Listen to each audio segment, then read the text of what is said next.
Good morning, students. We are on chapter number 6 of account part 2, conventions, assumption, concept and principles of accounting. Today in this lecture we are going to talk about materiality concept. So topic for today is materiality concept. Friend, this concept is associated with the principle of full disclosure. Principle of full disclosure we have just discussed in the last lecture, right, where we have seen that all necessary information should be disclosed with the financial statement. No material information affecting the interest or general investors should remain undisclosed or concealed. So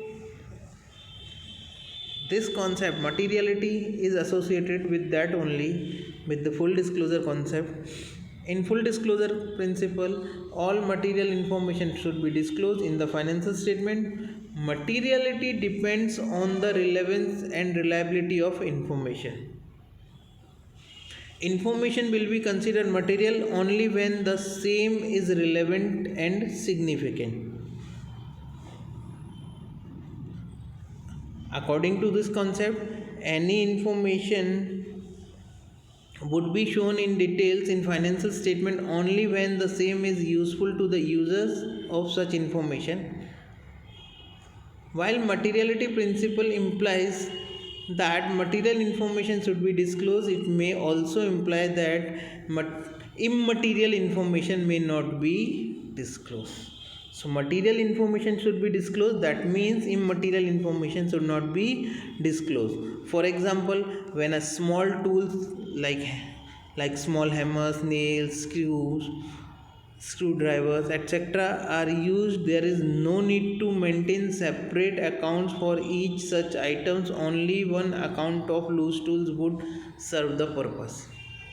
Similarly, instead of keeping separate account for pencil, eraser, pen, etc., only one account, once styled as one account styled as stationery expense account shall be maintained, because it is not necessary to maintain separate account for small immaterial items. Therefore, there is no need of separate disclosure or notes for such immaterial items in accounts or financial statement. Materiality also depends on the amount involved in the transaction. For example, purchase of dustbin rupees 20 should be considered as an expense instead of considering the same to be a fixed asset. No doubt it is going maybe useful for more than 1 year, right? But amount is very small, so you will not consider it as a fixed asset, you will consider it as an expense. In schedule 3 to the Companies Act 2013, general instruction of preparation of statement of profit and loss states that a company shall disclose by the way of notes additional information regarding aggregate expenditure and income of any items of income or expenditure which exceeds 1% of revenue from operations or rupees 1 lakh, whichever is higher.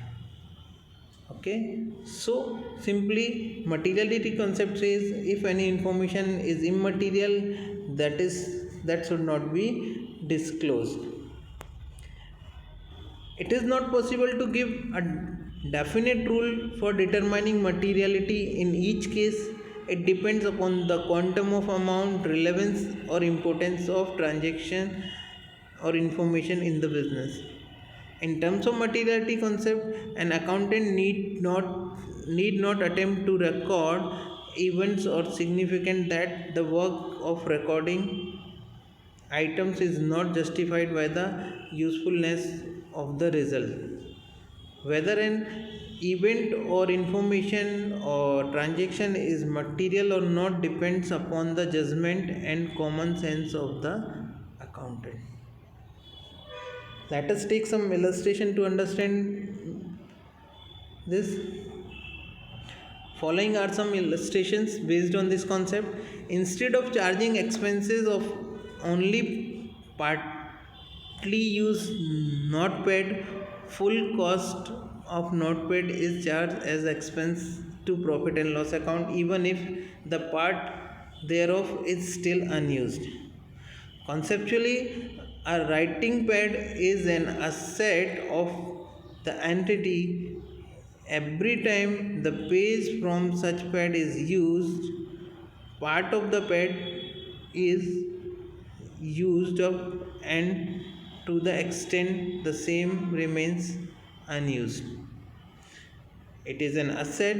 Theoretically, it may be possible to ascertain the number of pages used and remaining pages at the end of the accounting period, but the cost of such effort would be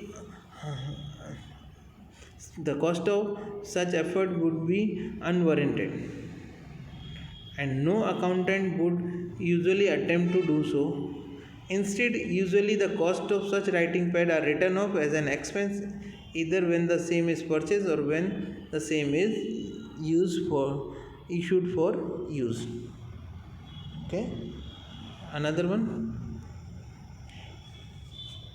Any item of income or expenditure which does not exceed 1% of the revenue from the operations of rupees 1 operations or rupees 1 lakh, whichever is higher, is not required to be separately shown in the statement of profit and loss of company unless specifically mandated by otherwise.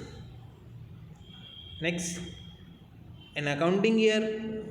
If accounting year ends on 31st March 2016 and a telephone bill is received for the period of 2nd March 2016 to 1st April 2016, entire value of this bill may be charged as an expense to the profit and loss account for the period ended on 31st March 2016 instead of charging expenses for one day in the year 2016 and 17. Okay, so friend, this is all about materiality concept, which is based on full disclosure. Materiality concept, simply the immaterial information should be ignored or should not be disclosed in the books of account.